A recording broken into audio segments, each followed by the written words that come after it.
Tía, ¿cuál es el peor curro que has tenido nunca?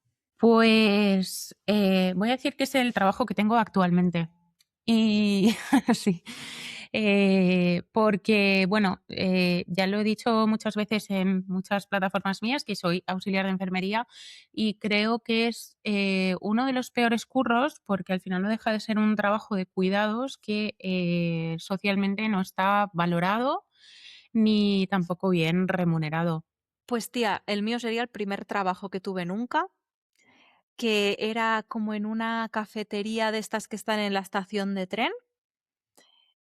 Claro, tenía que estar ahí como a las 6 de la mañana, yo vivía en la periferia, tenía que salir de mi casa a las 4 de la mañana, no había buses, terrible. Y claro, la estación estaba medio abierta, esto era en Londres, tenías que llevar como el uniforme de la empresa, que era un jerseycito, en todo el invierno londinense, mal pagado, por supuesto. Además, yo era menor de 21 años y en Inglaterra, si eres menor de 21 años, te pueden pagar sueldo menor, aunque hagas el mismo Ah, trabajo. qué Sí, tía, porque curioso. legalmente no eres adulto todavía. Entonces, bueno, un puto circo de trabajo. Horrible. Pero aprendí a hacer muy buenos capuchinos. Mira, pues yo quiero uno cuando nos veamos.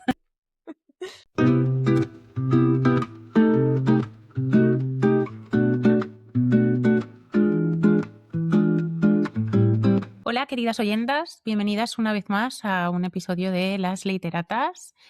Bueno, antes de nada nos vamos a presentar como siempre hacemos, por si hay alguien que ha llegado nuevo por aquí. Yo soy Marta y llevo las cuentas en YouTube y en Instagram de Antigona Lectora. Y yo estoy Sadie y llevo las cuentas en Instagram y YouTube de literatur_. Y bueno, pues estamos en el mes de marzo, ya sabemos lo que pasa en el mes de marzo. Todas las feministas estamos deseando de que llegue este día, que es el día 8 de marzo. Y nosotras hemos querido hacer un poquito un episodio homenaje a cómo surgió este día, ¿no? Por qué lo celebramos, que no deja de ser pues por las reivindicaciones de unas mujeres que trabajaban en una fábrica textil y que reivindicaban sus derechos laborales como mujeres. Lo hemos querido traer aquí hoy para hablar de libros, películas, documentales, un poco de variedad acerca de pues, mujeres trabajadoras y sobre todo pues, la precariedad laboral que nos acecha en estos tiempos de capitalismo moderno. Sí, antes de empezar a recomendar libritos, yo quisiera dedicarle el episodio de hoy a uno de mis mejores amigos, que se llama Carlos, que sé que nos escucha y que ahora mismo está en medio de una tangana impresionante en su curro de machaca, en la que están intentando echarle de forma no procedente para no pagarle un duro. Carlos, te queremos, un ¿Qué besito muy queremos? fuerte y abajo la patronal, ¿vale? Total. ¡Ay, qué bonito esto! Me ha encantado. Me ha encantado. Vale, Vale, vamos allá. vamos allá. Bueno, Los dos primeros libritos de los que yo os quiero hablar, que bueno, de hecho son libros que tanto Marta como yo hemos leído recientemente, así que es como una recomendación conjunta, son Chilco de Daniela Catrileo y Ritos privados de la queridísima escritora Julia Anfield, muy amada en este podcast, como ya sabéis. ¿Por qué traemos estos dos libritos hoy aquí? Los dos libros tratan de muchos más temas que este, ¿no? Pero en ambos casos, la trama tiene como telón de fondo una especie de apocalipsis situado en un futuro incierto, pero no muy lejano del presente. En el caso de Chilco, se producen una serie como de socavones en la ciudad donde vive la protagonista que hacen pues que se derrumben edificios, se quede como la tierra abierta, ¿no? Y bueno, un desastre enorme, se vaya la luz y todo esto. Y en ritos privados nos encontramos en un mundo en el que no para de llover y está todo como medio inundado. Entonces, una cosa que nos llamó mucho la atención cuando leímos estos libritos es el retrato de la cotidianeidad que ambas autoras hacen, porque nos parece como distópico y a la vez muy realista, ¿no? Como este de, bueno, el mundo se está hundiendo literalmente y la clase trabajadora tiene que seguir yendo a fichar a sus curros de mierda, mientras la clase alta en ambas novelas no solo no se tiene que preocupar por eso, sino que encuentra una solución habitacional alejada del meollo. Pues en el caso de Chilco se crea como una especie de comunidad de pijoteras ahí en la montaña donde no han llegado los socavones, y en el caso de ritos privados, pues los ricachones se construyen como una especie de casas con unas patas mecánicas que las elevan siempre por encima del nivel del agua mientras tú estás ahí en una piscina eterna, ¿no? Entonces, tristemente, ya hemos visto lo que ocurre cuando se produce algún tipo de catástrofe y tú tienes que ir a currar. No olvidemos lo que ocurrió con la Dana el año pasado en Valencia. Creemos que es como una representación muy gráfica de lo que implica ser clase trabajadora y de cómo ni siquiera el fin del mundo va a ser excusa suficiente para nuestros jefes. Sí, incluso creo que en Chilco igual es como más latente que en ritos privados, ¿no? El hecho de también como la precariedad laboral y el no poder sostenerte en una ciudad que completamente, o sea, constantemente te está empujando, ¿no? Es como que es un ambiente muy hostil, te lleva a tener que plantearte el irte de esa ciudad, ¿no? Y poder habitar en otros espacios en los que puedas pues llevar tu vida y desarrollarte como persona en los básicos mínimos, ¿eh? Tampoco una cosa loquísima. Pero sí, o sea, me parecieron, o sea, como muy llamativo en ambas obras todo esto que comentas acerca de, bueno, pues cómo pase lo que pase, la gente tiene que continuar con sus vidas y no hay espacio como para poder procesar todo lo que estás sintiendo en ese momento, ¿no? Sí, tía, también una cosa que me pareció muy potente en ambos casos es lo normalizado que los personajes tienen todo esto, ¿no? A eso me refería con el retrato de la cotidianeidad, como todos esos pequeños gestos que ellas llevan a cabo de forma casi automática porque es parte de su día a día, pero que al final dices de, bueno, es que no tendrías por qué estar viviendo así, ¿no? Como de, uy, no Mm. puedo llegar a trabajar porque esta carretera que ayer estaba a flote se ha hundido, pero lo tienen como muy integrado y lo piensas y dices, me parece de traca al leerlo, pero es que me imagino en esa situación y estaríamos en las mismas. Sí, y luego también, por ejemplo, en el de ritos privados, una cosa que me gustó respecto a esto, ¿no? Es, o sea, cómo a pesar de la situación, de tener que sobrellevar una cotidianidad que es como muy violenta, ¿no? Incluso asfixiante, siempre tratamos como de buscar redes, ¿no? Para poder sostenernos en medio de, pues, del desastre. Sí, tía. Bueno, de hecho, los vínculos, tanto en Chilco como en ritos privados y la necesidad de la comunidad son muy importantes. En Sí, ritos total. privados igual es más como vínculos más personales. En Chilco tiene mucho peso la comunidad, ¿no? Sí, Las total. raíces, el con... Sí, como el origen. Exacto. Y creo que también este es un mensaje nada subliminal, ¿no? Y muy potente de chicas, hay que tejer redes. Total, sí, sí, muy importantes las redes, sobre todo, pues, en este mundo que nos devora constantemente. Yo, traigo 2 recomendaciones que sé que van a ser raras, que os van a dar pereza, porque, bueno, pues es lo que pasa con la poesía siempre. Pero espero que escuchando hablar de lo que hablan, pues igual os podáis sentir identificadas, porque además creo que están muy relacionados ambos poemarios. Desde aquí quiero agradecer a Mónica de la cuenta Monbook que me recomendara el de Hijos de la Bonanza, porque me gustó mucho y me recordó mucho al otro poemario del que voy a hablar, que es el de Los trabajos sin Hércules. Entonces, ¿de qué van estos poemarios? Voy a empezar con el primero, que es el de Hijos de la Bonanza, que es un poemario de Rocío Acebal, que ganó el premio Hiperión en 2020 y explora un poco pues ese desencanto y la incertidumbre pues de una generación que hemos nacido a finales de los años 90, ¿no? Y que creció, dijéramos, como en una especie de estabilidad, pero que nos enfrentamos pues a un futuro muy precario. Además, o sea, aborda temas desde la precariedad laboral, la desigualdad de género, ¿no? Un poco el amor también, o sea, está ahí un poco como varios temas, pero yo creo que este es uno de los más latentes en toda la obra, ¿no? Y ella nos va a ir mostrando a través de una serie de imágenes esa generación que tenía que conseguir una vida mejor que la de sus antepasados y que se ha quedado un poco como varada, ¿no? Ahí como si fuéramos un barco que han callado en una playa y no somos capaces de salir. Y quiero leer, o sea, primero quiero leer una parte con la que ella abre el poemario, que es que me parece como muy bonita, y luego voy a leer un poema, ¿vale? Voy a intentar no ser muy pesada. Pero la parte con la que abre el poemario es, si un día despertara sin palabras, moriría de hambre o de tristeza. No tengo nada más, la inútil vocación de pensar y explicar lo que he pensado. Y bueno, yo es que me parece precioso. Ya sabéis, tengo debilidad como por el lenguaje poético y la poesía y cómo se dicen las cosas, pero creo que es como muy significativo de lo que vamos a encontrar en este poemario, ¿no? Al final de lo único que tenemos y que nos pertenece es aquello que nos han hecho, o sea, dijéramos, ¿no? Los que nos han hecho estudiar, lo único que nos pertenece es eso, ¿no? Nuestro conocimiento o nuestro, dijéramos, capital cultural, entre comillas, que hemos adquirido a través de los estudios, ¿no? Porque no tenemos nada más, a diferencia pues de nuestros padres que sí que podían tener un proyecto, un futuro y demás. Y el poemario que a mí me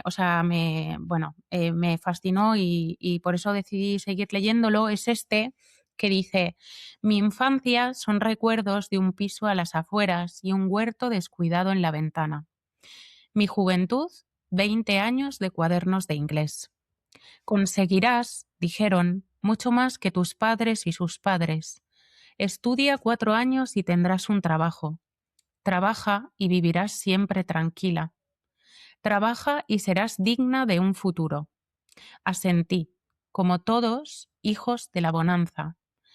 No atendimos aquel presentimiento, aquel olor a pólvora aún distante, que asomaba en voz baja como un eco de angustia a puertas de palacio.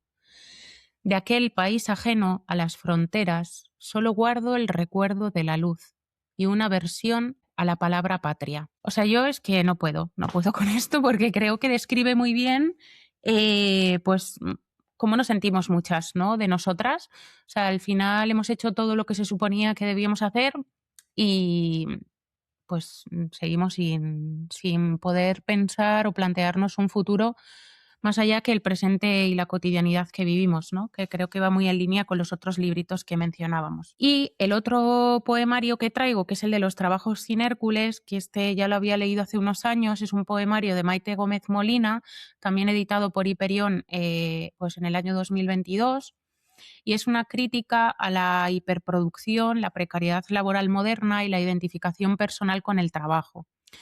Creo que el poemario explora un poco la búsqueda de sentido en trabajos como sin heroísmo, ¿no? Abordando un poco la ansiedad, la salud mental y las dificultades de inserción. Entonces voy a leer otro poema de este poemario y por qué creo que conversan el uno con el otro. Y este dice: yo trabajo como una mula. Las mulas son cruces entre caballos y burras y son estériles.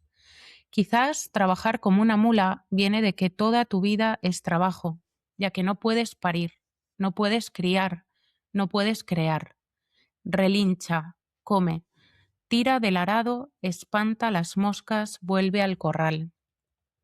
En el pueblo de mi primer novio había una mula atada a un palo y a su alrededor había dibujado un círculo perfecto, el radio de su cautiverio, esclava como los corceles de un tío vivo condenados a girar en torno a un eje, esperando, siempre esperando a que se parta la cuerda, el motor, la fusta, el arado.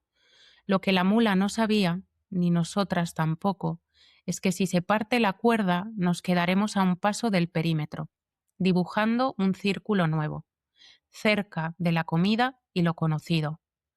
¿Quién nos va a volver a enseñar a no hacer nada?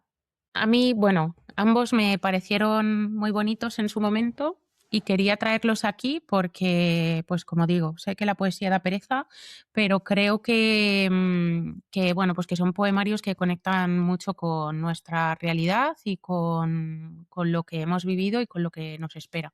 Yo, bueno, sorpresa para nadie porque lo digo muchas veces, pero yo soy de esas personas a la que la poesía le da no tanto pereza como respeto, ¿no? Como esa sensación de como no la suelo leer, no la voy a entender, o como que también lo magnificas, ¿no? Como si tuvieses que tener algún tipo de don especial para entender la poesía, cuando no es así. Y me han gustado mucho los poemas que has leído justamente por esto, ¿no? Porque creo que conectan muy bien con la realidad, tristemente, de muchas de nosotras.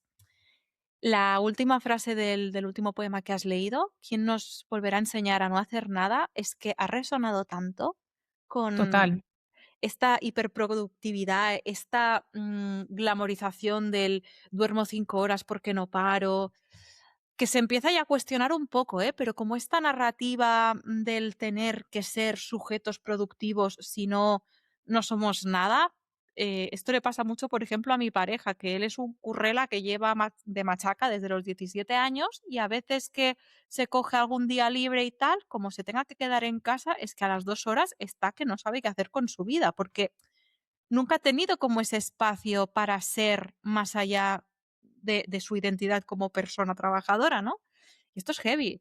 Sí, es muy fuerte. Sobre todo también porque creo que además se ha ido acentuando como en los últimos años, ¿no? Todo este discurso de coaching barato en redes de las personas que tienen más éxito en su vida se levantan a las 4:30 de la mañana, hacen no sé cuantitas cosas antes de irse a trabajar, ¿no? Pues nos lo están metiendo constantemente por los ojos, ¿no? Entonces, entra como, o sea, se construye en nosotras también un relato interno de sentir mucha culpa cuando estamos no haciendo nada, ¿no? O sea, como aburrirnos. O sea, yo recuerdo ser niña y estar como sumamente aburrida porque no sabía qué hacer y que mi padre me dijera, es que te tienes que aburrir, ¿no? Y ahora es como que no hay espacio para ese aburrimiento. O sea, es como una emoción o una sensación que hemos vetado de nuestra cotidianidad, porque no hay tiempo para ello y si tienes tiempo, o sea, ni se te ocurra aburrirte o estar tumbadita en el sofá sin hacer nada. Bueno, aquí,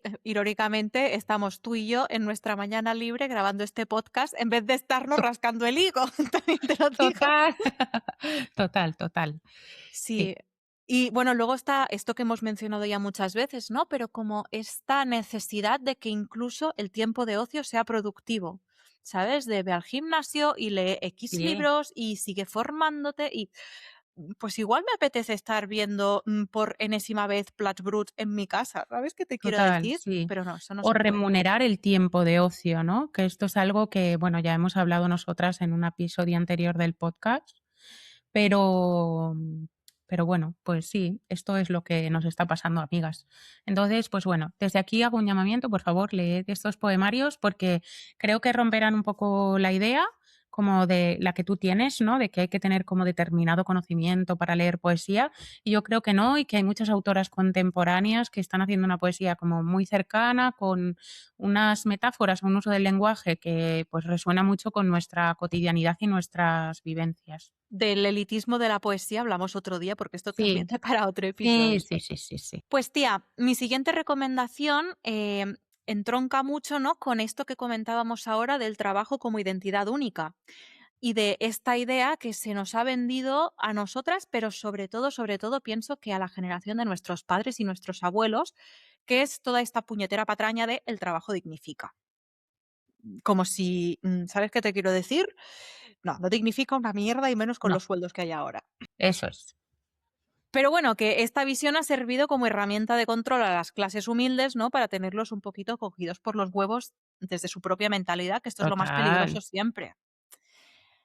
Y bueno, yo quiero hablaros de un librito que ya he mencionado alguna vez, que leí el año pasado y me gustó muchísimo, y por eso sigo hablando de él, porque yo soy muy pesada cuando me gusta un libro, que es Yo era un chico de Fer Rivas. Y básicamente este libro es una carta al padre que Fer Rivas escribe como 10 años después de su fallecimiento, en la que un poco intenta como reconciliarse con él y como mostrarle, eh, bueno, pues todos esos momentos de su infancia y adolescencia en la que ella, como mujer trans, sintió que no podía ser ella misma delante de su padre, que por cierto nunca llegó a vivir su transición porque murió antes, ¿no?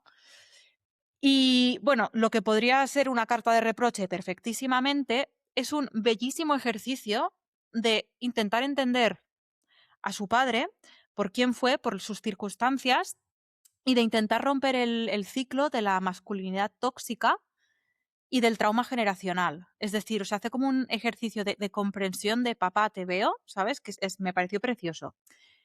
Y un tema que tiene mucha importancia en toda esta carta es justamente el tema de la precariedad laboral y del trabajo como parte indivisible de la identidad, sobre todo de la identidad masculina, que ya sé que en este podcast venimos a hablar de mujeres, pero es que esto me pareció muy bonito y necesario.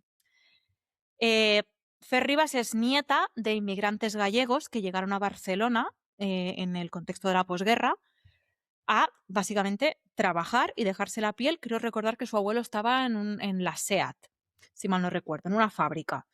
Y fueron de estas familias que se alojaron en estos bloques de pisos que hubo que derruir por aluminosis en su momento. Y bueno, pues la filosofía de su abuelo era como trabaja muy duro, como si fuese a heredar la empresa, ¿sabes qué te quiero decir? Y es una filosofía que le transmitió a su hijo, que fue el padre de Fer Rivas. Entonces, Fer recuerda a su padre como un hombre como muy como severo y esencialmente ausente porque siempre estaba o en el trabajo o pensando en el trabajo o en casa pero encerrado en su despacho y como muy poco disponible emocionalmente. Y que toda esa autoexplotación que hizo de sí mismo fue lo que le llevó a palmarla tan joven, porque muere cuando Fer es adolescente, o sea, este señor que debía tener 40 y pico, 50 años. Y desgrana un poco, ¿no? Como esta, qué necesidad hay de dejarte la piel, la salud y la vida Total. trabajando.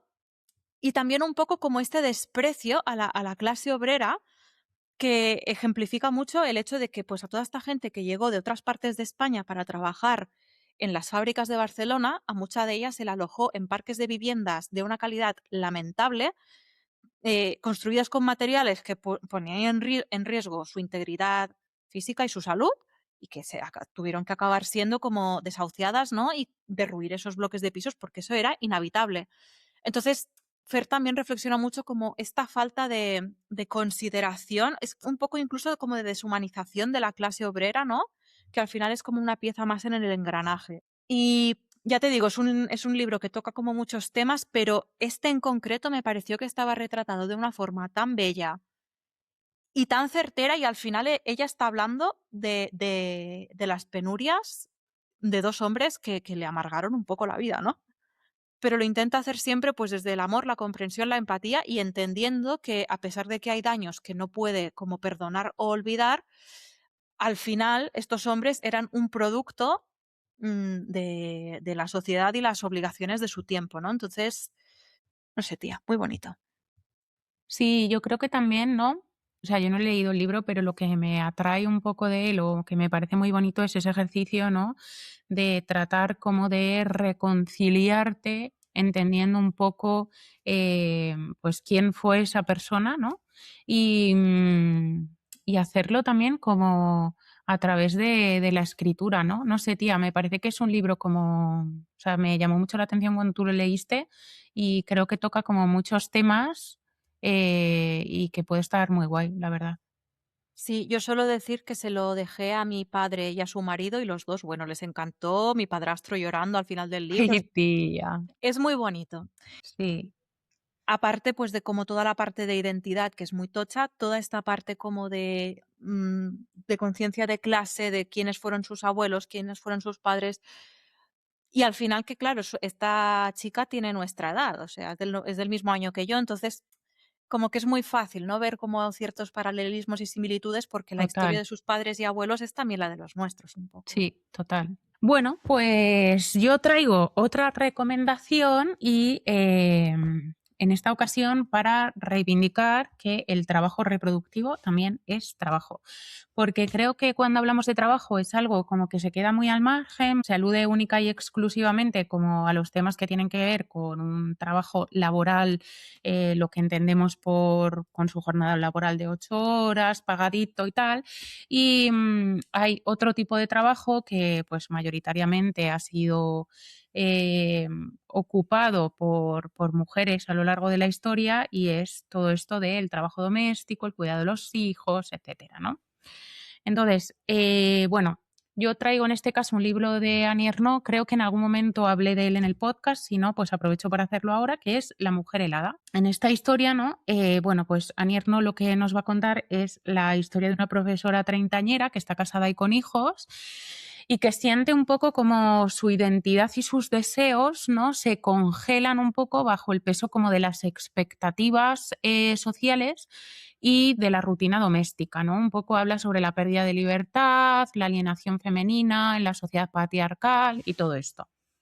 Y creo que es muy interesante porque se ve muy bien, ¿no? Cómo toda esa mentira que nos han vendido de que lo único que podíamos hacer las mujeres y con lo que sentirnos realizadas era con parir, criar y tener hijos, ¿no? Para cuidarlos y seguir dando hijos.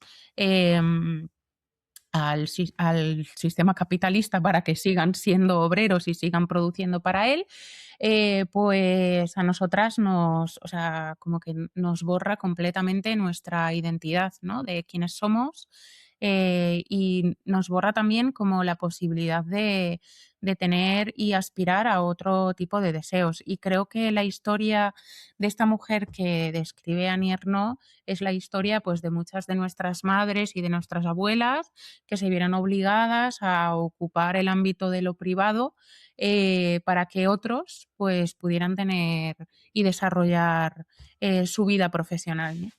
Entonces, bueno, pues creo que es importante en un día como hoy, en un episodio como este, hablar de este trabajo que está tan invisibilizado. ¿Qué más añadir a Claro, esto? es así, tal cual. Es así. Y, tía, me da mucha pena porque es que sigue siendo, vale que ya no hay tantas mujeres, ¿no? Que se dediquen como a los cuidados y ahora estamos como dedicándonos a los cuidados y trabajando fuera de casa también.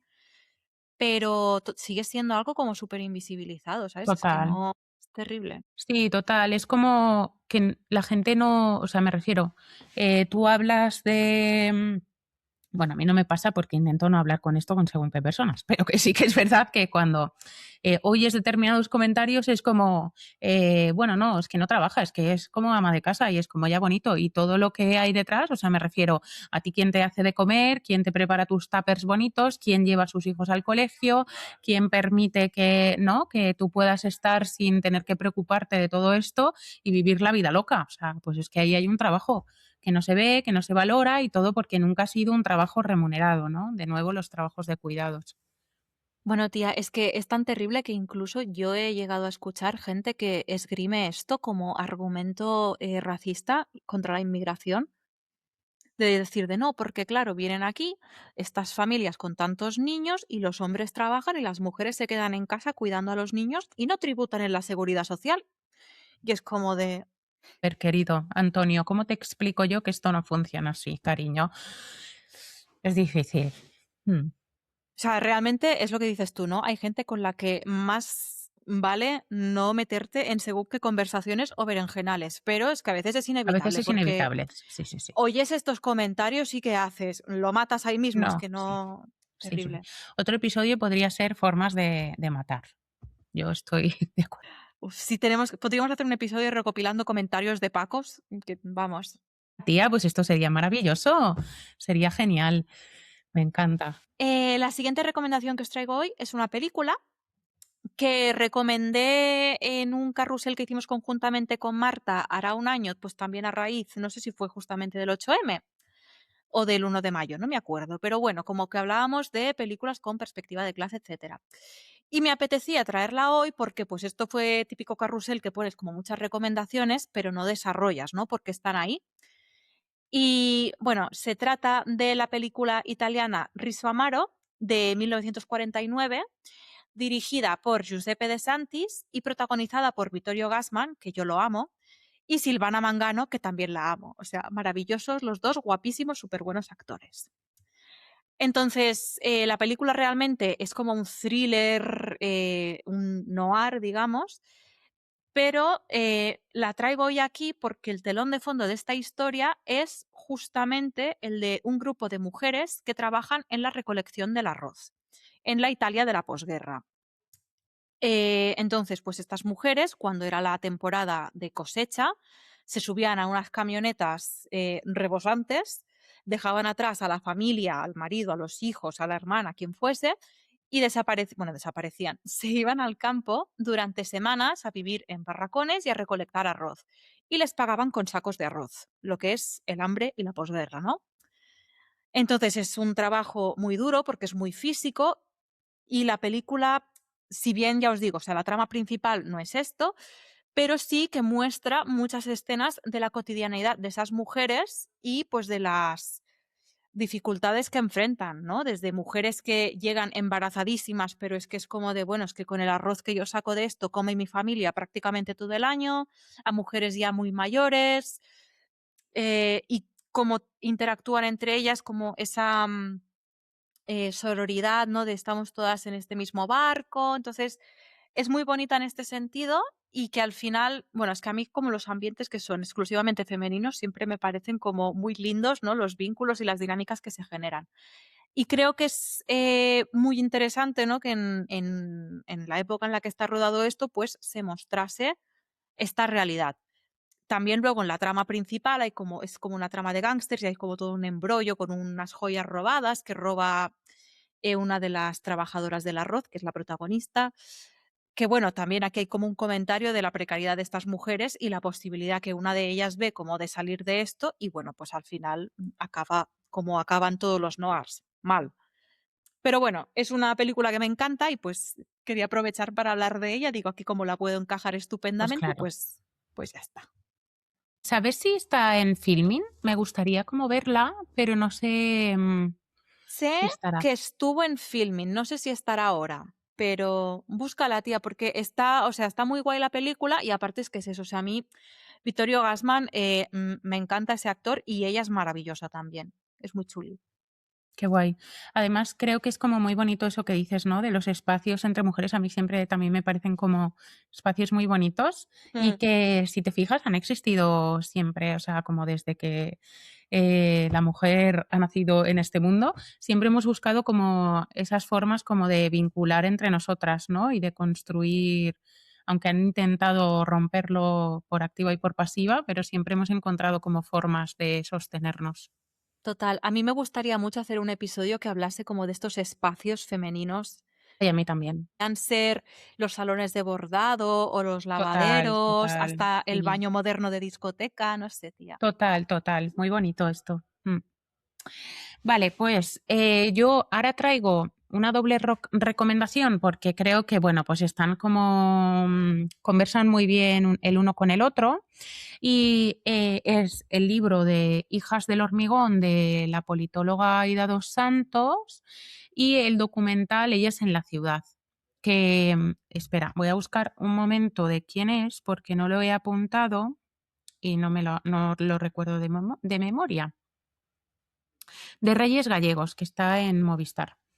Entonces, en este libro, ¿no? Que es un libro, a ver, es ensayo, pero es como muy dinámico de leer porque lo que hace Aida es recolectar o documentar, ¿no? Una serie de testimonios dentro de ese libro de mujeres que narran pues, sus experiencias y sus vivencias, ¿no? Como trabajadoras en periferias españolas, visibilizando pues, un poco como el clasismo, el sexismo y la violencia a la que se enfrentaban, ¿no? Y el documental de Ellas en la ciudad, pues es más o menos lo mismo, ¿no? De mujeres que habitaron las periferias, en este caso está ambientado en Sevilla, ¿no?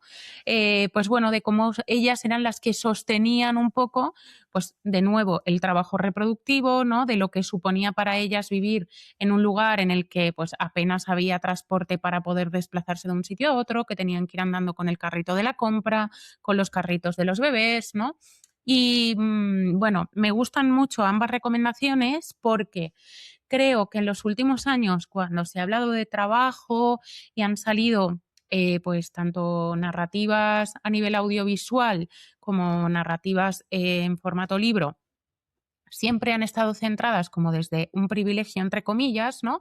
De personas que hablan pues de su trabajo y un poco el hastío que todos estamos sintiendo a nivel generacional pues por la precariedad laboral, pero es muy difícil encontrar como narrativas de mujeres que habitan las periferias, ¿no? Que al final, pues bueno, pues fueron mujeres que vivieron, o sea, vinieron de entornos rurales a vivir aquí a Madrid, bueno, a Madrid o a Barcelona o donde fuera, ¿no? A toda España, a las grandes ciudades, en esas ciudades dormitorios que se crearan pues para que los obreros vinieran a trabajar y ellas pues se quedaban solas, ¿no? En un sitio y en un territorio que además en el que no había nada, ¿no? Y ellas tuvieron que sacarlo adelante, pedir pues que hubiera una serie de condiciones para poder vivir, como todo el tema de, es que me sale en catalán, alcantarillado, que me salía Ujú. clavagarán, pero bueno, como todo el tema del alcantarillado, ¿no? Que hubiera unas condiciones mínimas de higiene y de salud pública para poder habitar esos barrios, porque muchas veces no lo había, cuando llovía se inundaban, que hubiera colegios cercanos, que hubiera supermercados, farmacias, o sea, servicios de primera necesidad, ¿no? Y creo que, pues bueno, pues que ambos son como un bonito homenaje a esas mujeres que siempre se quedan al margen un poco de las narrativas habituales que suelen ocupar pues tanto películas como libros y me parece muy interesante. Los tengo los dos súper pendientes, y qué bonito y necesario este homenaje, ¿no? Justamente, a raíz de lo que comentábamos de la mujer helada, que al final es como de, bueno, estas mujeres igual no están trabajando tal y como se entiende trabajar, pero realmente están sosteniendo y están creando esa comunidad necesaria para que el trabajo sea posible, porque sin esa comunidad y ese sostén, los obreros que te llevan la fábrica, ¿qué? ¿Sabes? Bueno, vamos con la última, creo que es la última, ¿no? Sí, Vamos con la última recomendación que me viene al pelito, esto que estamos comentando ahora de mujeres que sostienen y crean comunidad. Y ya os aviso ahora, chicas, es un libro escrito por un hombre, pero es que yo no puedo hacer un episodio de precariedad laboral y clase obrera y no hablar de este señor. Yo quiero recomendar Las uvas de la ira de John Steinbeck, que es un libro que yo leí cuando tenía igual 18 años y a mí me cambió, bueno, no la forma de ver el mundo, porque yo ya estaba de acuerdo con esto, pero fue como lo ponen en palabras y en imágenes de una forma tan clara que, bueno, yo amo a este hombre.